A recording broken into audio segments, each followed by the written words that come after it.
Welcome to Knowledgeable Aging. I'm your host, Jason Kotar. Join us today to talk about overwhelmed by too much paper is Susan Kousek. Susan, the owner of Balanced Spaces in Reston, Virginia, has been a professional organizer since the early 1990s and was one of the first certified professional organizers in the country. She has helped hundreds of people get their papers organized and is author of the forthcoming book, Survive the Perilous Paper Pit. Today, she's going to share her favorite tips for those who are overwhelmed by too much paper. How are you doing today, Susan? I'm doing great. How are you, Jason? Very good. I love the title of your upcoming book. Thank you. Thank you. Yeah. It's a work in progress, and there's so much about papers that I love to share, but I'm going to do 10 quick tips today.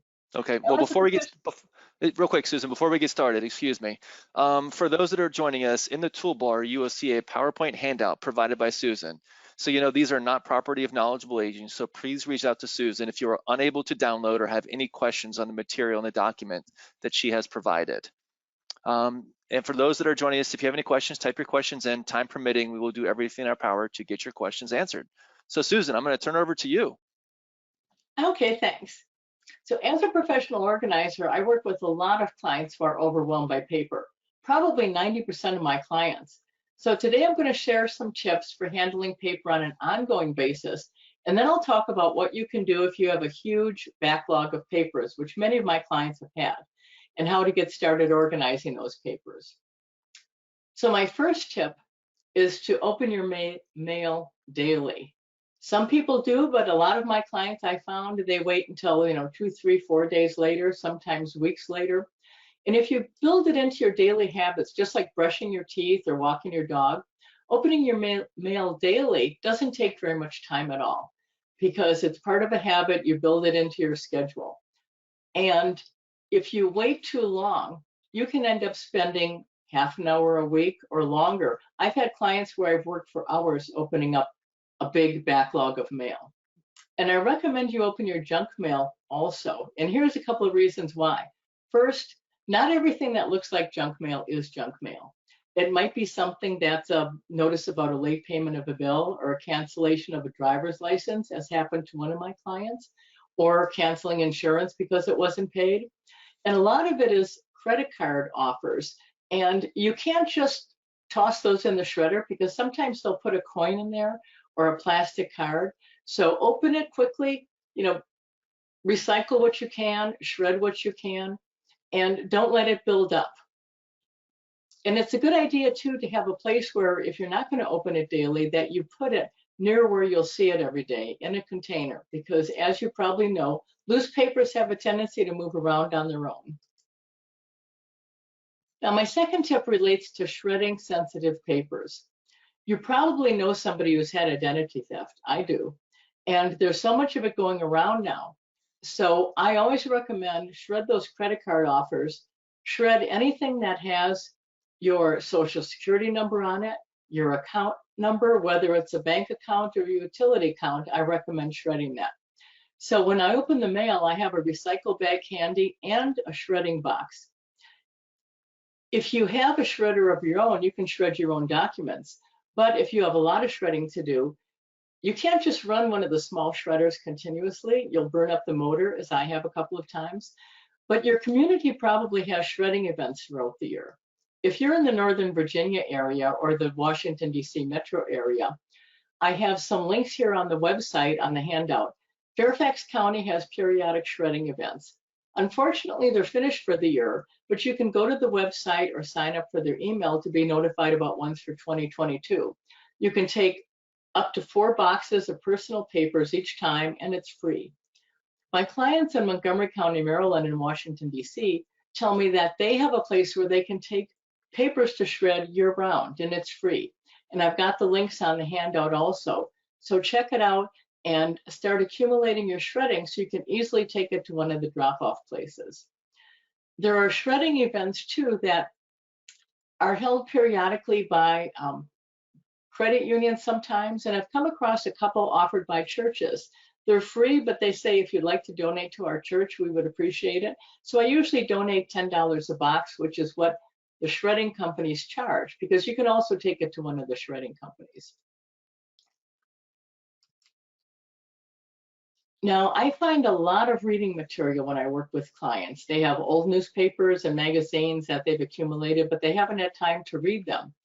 If that's you, think about starting a new habit where you read newspapers and magazines before the next issue arrives. And if you don't have time to read them, stop subscriptions. That'll save you some money. You can always start them again later. And a lot of times your library might offer magazines that you can read online at no cost. If you have old newspapers and magazines, when you're going through them, you might want to decide, okay, I'm going to get rid of any magazine that's more than 6 months old, or any newspaper that's more than a week old. The magazines generally repeat articles every year, so the topics tend to be the same time over time. My next tip, and this is something that a lot of people are hesitant about, is to consider going digital. I'm a paper person myself, and I subscribe to 2 newspapers. One I get in paper format and one I read online, and I enjoy both of them. I used to subscribe to more magazines, but I found that I didn't have time to read them all. So now I subscribe to only 2.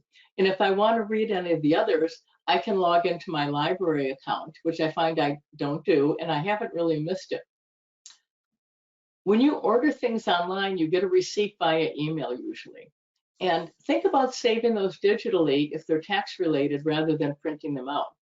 If you do save it digitally in your email program, make sure that your email program is backed up or save them separately on your computer.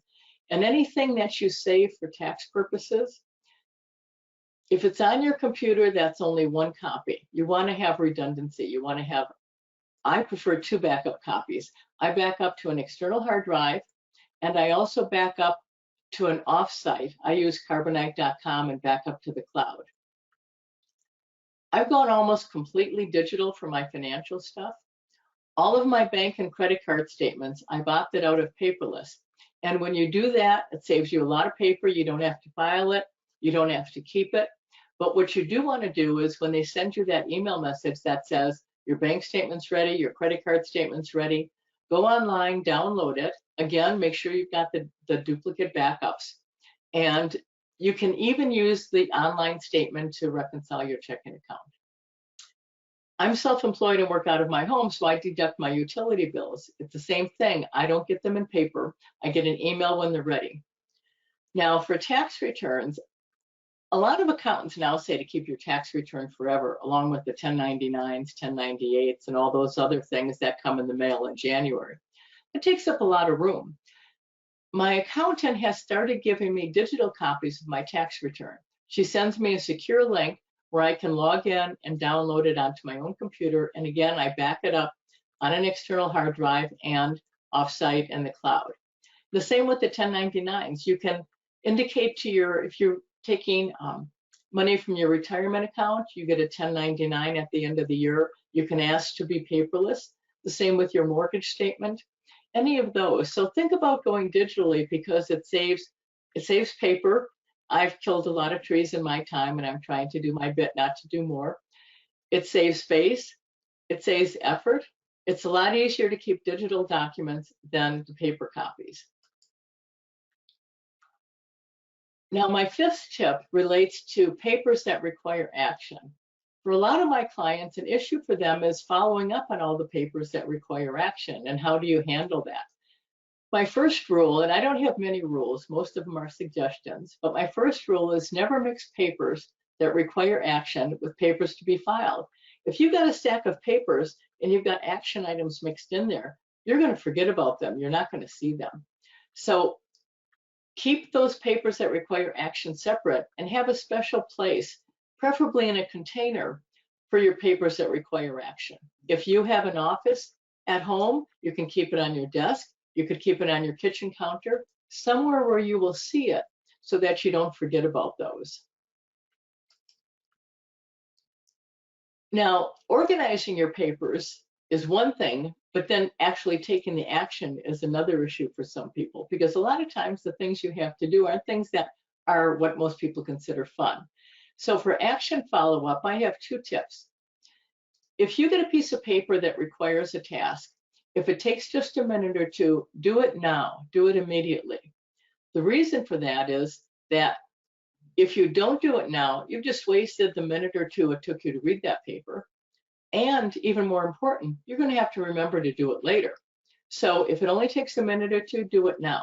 And the second part of the tip, if it does take later, write your next task in the upper right-hand corner of that paper, and then put that paper in your special action papers item. That way, when you have time to work on those and you pick up a piece of paper, you don't have to stop and think, oh, why did I decide to keep this paper? What do I need to do about it? Because you've already decided that and it's written down. Now, my next tip relates to togetherness and keeping similar things together. You've probably all seen the toy where the child has square pegs they're supposed to put in the square holes and round pegs to put in the round holes. It's an educational thing, teaching children how to group similar things together. And that's important in adult life too. For example, if you have your tools all in one place, when you need a screwdriver or a hammer, you only have to look in one place. So it's important to keep papers together too. For example, to have all of your financial papers together, especially when it comes time for taxes. It's important to have all of your house papers together. If you've owned a house for many years, you might have refinanced it. You should keep the original settlement sheet, all of the refinance papers, and especially important is to keep your home improvement papers, your receipts, because when you sell, especially in this area, houses have increased in price so much. You have an income that will not be taxable up to a certain amount, depending on your situation. And your home improvements will be added to the basis of what you paid for that house, so that will reduce your tax bill. So you want to make sure you have your home improvement papers together with your house papers, or you could put them with the finance papers. Different things work for different people. And then your repairs and maintenance for the house you could keep with that. Medical records are important. Health records for each member of the family are important to keep, because if you change doctors, your previous doctor does not need to keep your health records forever. So when you change doctors, it's a good idea to get it and see if you can get it digitally rather than a paper copy. You might have other medical papers, maybe articles about a chronic condition you have or some other situations. And you would keep those in the medical area, but separate from the health records. Again, grouping similar things together. And you have other categories too, such as education and a few others that I'll mention when I talk about that.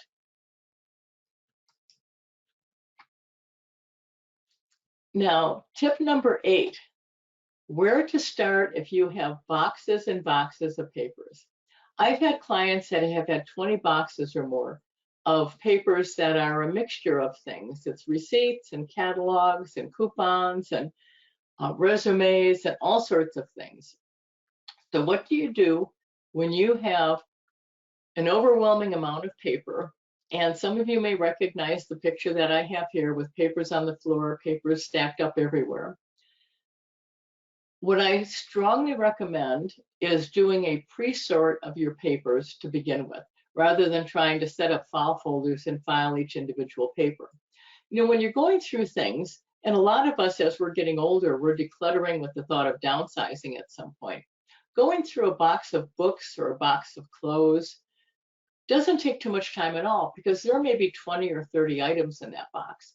But if you have a box of papers, you could have, you know, hundreds of pieces of paper in that box. And going through papers takes time. So a pre-sort is one way to speed it up. And I use the economy storage boxes that I get from office supply stores or the warehouse stores. And I also use plastic bins from Dollar Tree, and they are just $1 each. What you do then is you decide on your major categories and you make a label for each container with the category name, and then you sort them out, and you stand and you just toss the papers into it. I've got some pictures to show you how that works.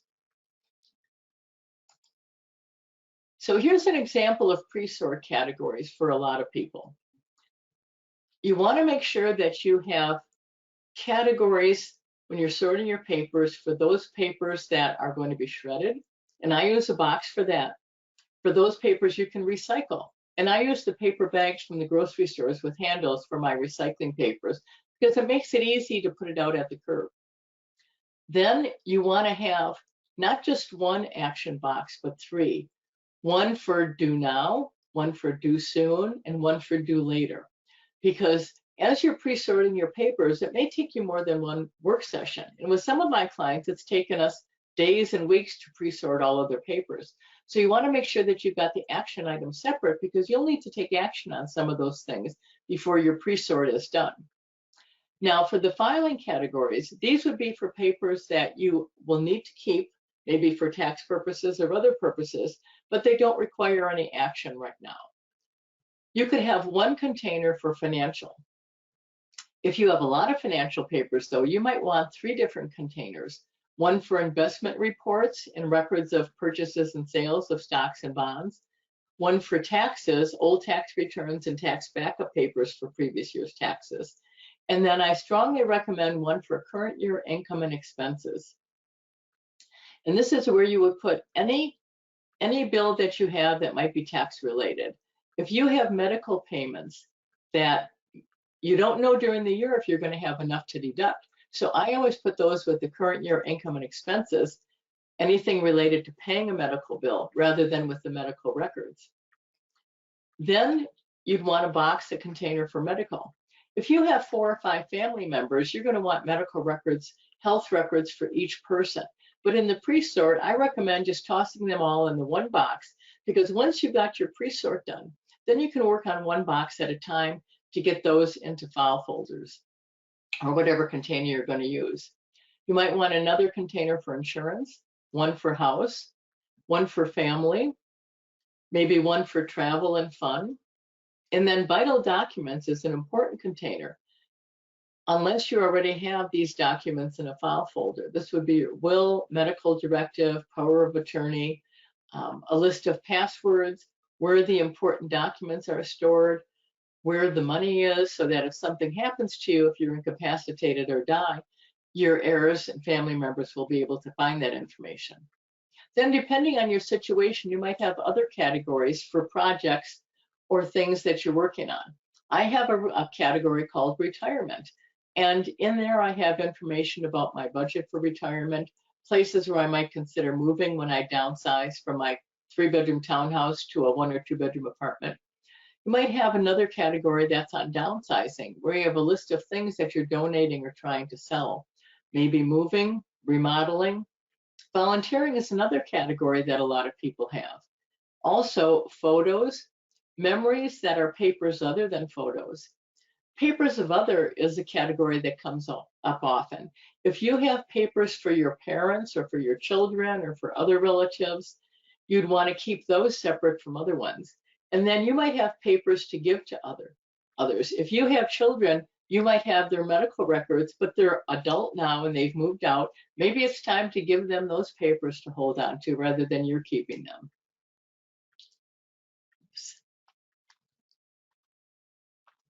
Sorry, my mouse has a tendency to go off on its own sometimes. Okay, so here's an example of doing a pre-sort, and this is in my own living room. When I'm working with a client, we'll use either the living room or maybe the kitchen table or dining room table and counters, any place where you have horizontal space where you can set out the bins or baskets. These are the plastic bins from the Dollar Tree store. They're $1 each. They don't always have them in stock, but when you do, you can pick up a bunch.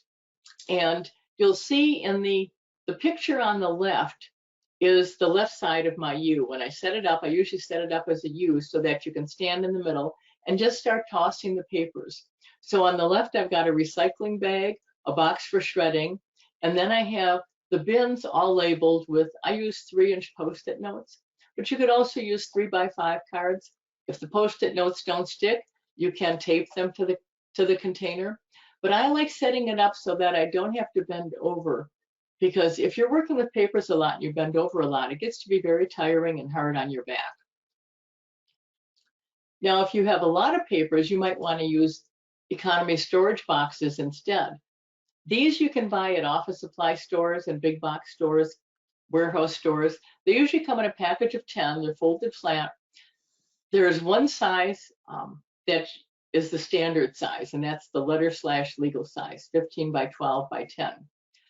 And when you put it together, you'll see that there's a lid that you tear off, and then you put the box together. It has instructions.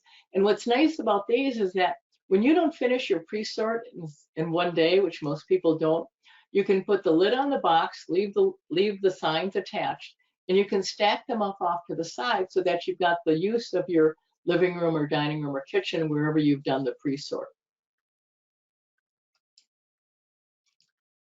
Now, once you've got the pre-sort done, then you would take a box of papers and you would decide what you're going to do with it. A client told me recently, when I first worked with him years ago, that he said, when you told me that I should store my papers vertically instead of horizontally, that was an eye-opener for me. And the reason that you want to store them vertically is that if you have them in a horizontal stack like this picture at the top left, if you need something, you have to look through all of those papers over and over again to find it. If you have them vertically, though, in hanging file folders or manila folders, and especially if you have legible labels on them, it's much easier to find something.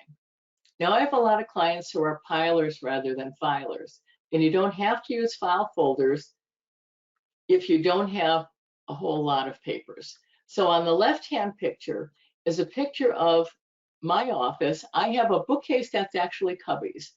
It's 3 across and 6 high. It's from Conrad's, which is no longer around here, unfortunately. But IKEA has a similar item called the Kallax, K-A-L-L-A-X. And with cubbies, you can just label the cubbies, put the papers in each individual cubbies. You could put all your financial papers in one. I recommend using bins. These are from the Dollar Tree also.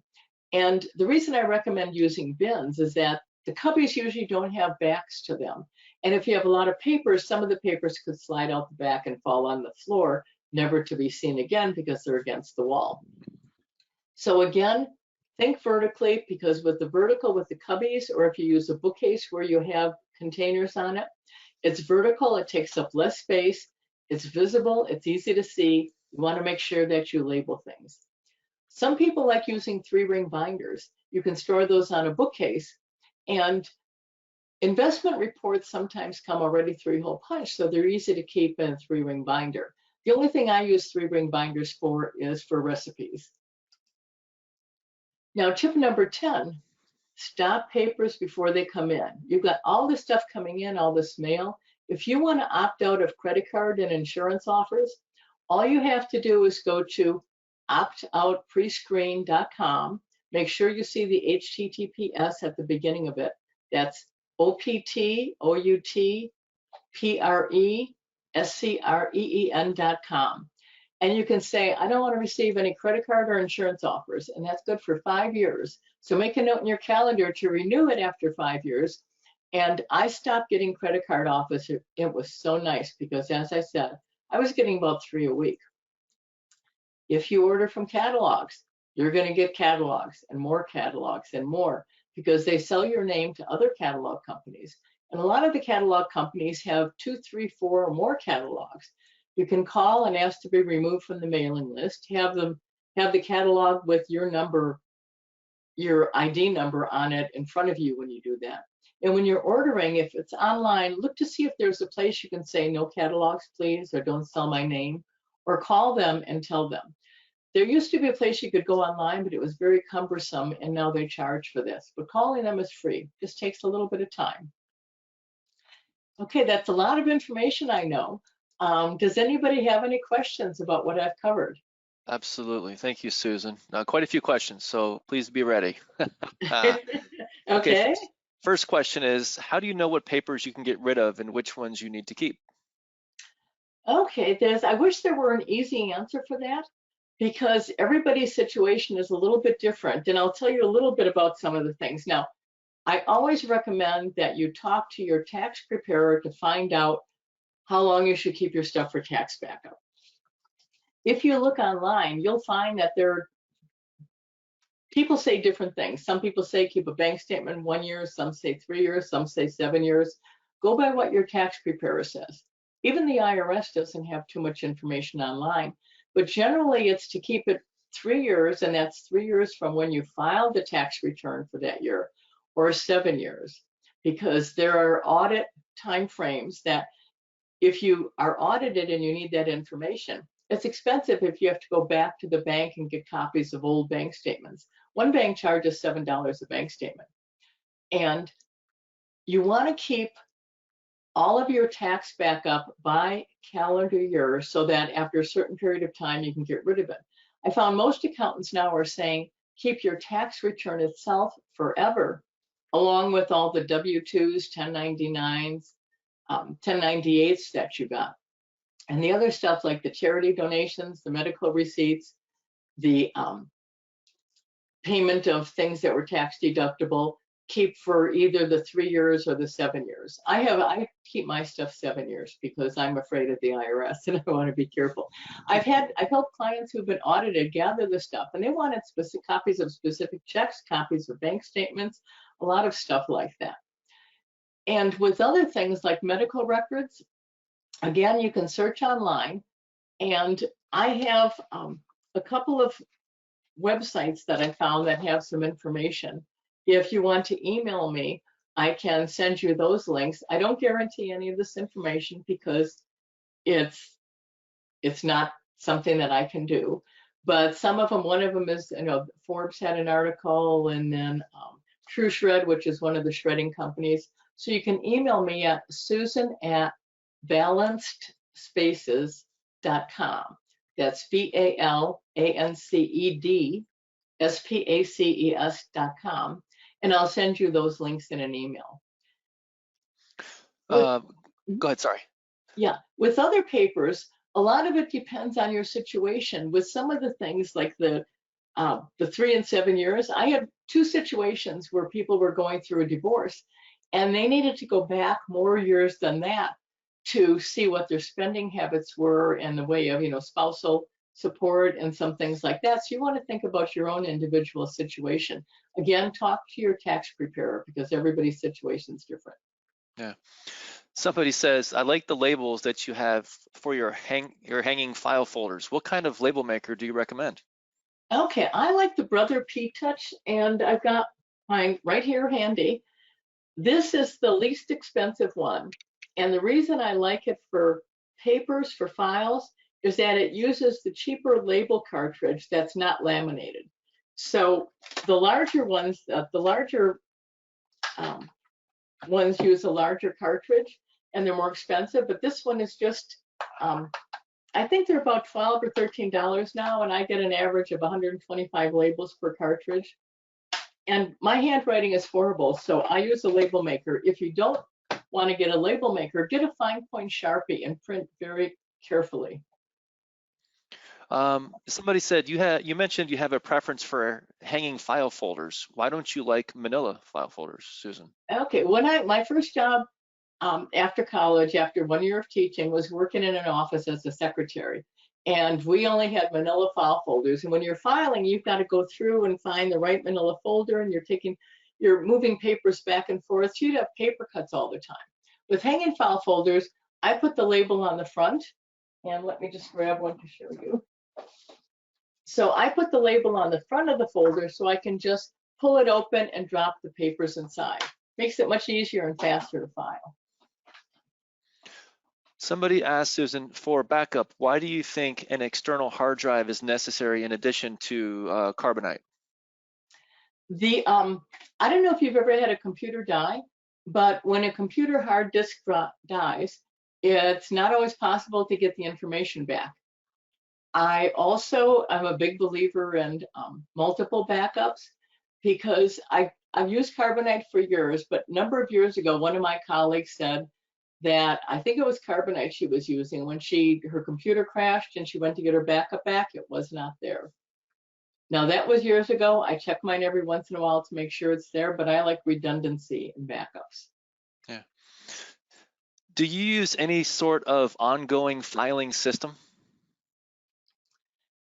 By ongoing filing system, like a typical filing cabinet process.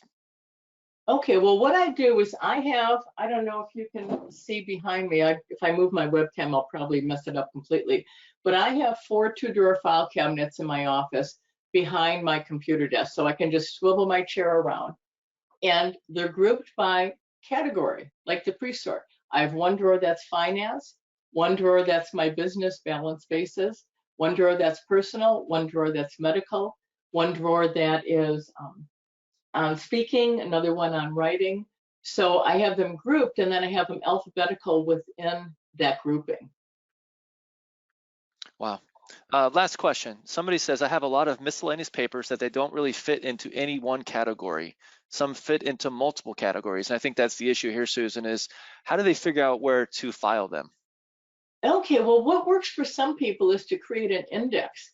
And this helps if you have like maybe, a few dozen or a couple hundred of papers. So set up a series of file folders that you number 1 through 20, and then create a spreadsheet and indicate what file folder you're putting it in. And I just start from the first one. And so the first things that I'm filing go in folder 1. And I'll have maybe 12 there at the most, because it's not too many to look through when I need something. And then in my spreadsheet, I'll put something like the title of the article or some keywords if I'm searching for something. So there's some articles about the brain that I have, and so I list those, and I'll just put them in the next folder that's got space. But once they're on my spreadsheet, then I can just search for keywords, and it'll tell me, oh, that's in folder number 5. Wow. Wonderful stuff, Susan. How can people find you? Okay, so my website is balancedSpaces.com, BALANCED SPACES.com. My email is susan@balancespaces.com. And if you want to get on the list to receive my occasional productivity and organizing tips via email, there's a link on my website, or you can email me. And then I'll also notify you when my book on organizing papers is published, which is going to be in 2022. If you don't mind, Susan, can you spell out your email for us, please? Susan, SUSAN, at BALANCEDSPACES.com. Excellent. Well, thank you so much, Susan. As far as Knowledgeable Aging, you can go to our website, knowledgeableaging.com. You can see all of our upcoming and archive webinars. We encourage you to go to our YouTube page, subscribe. We do update that as much as possible. If podcasts are your thing, you can find us on Apple, Tunes, Spotify, etc. Till next time, I'm your host, Jason Kotar, and this is Knowledgeable Aging.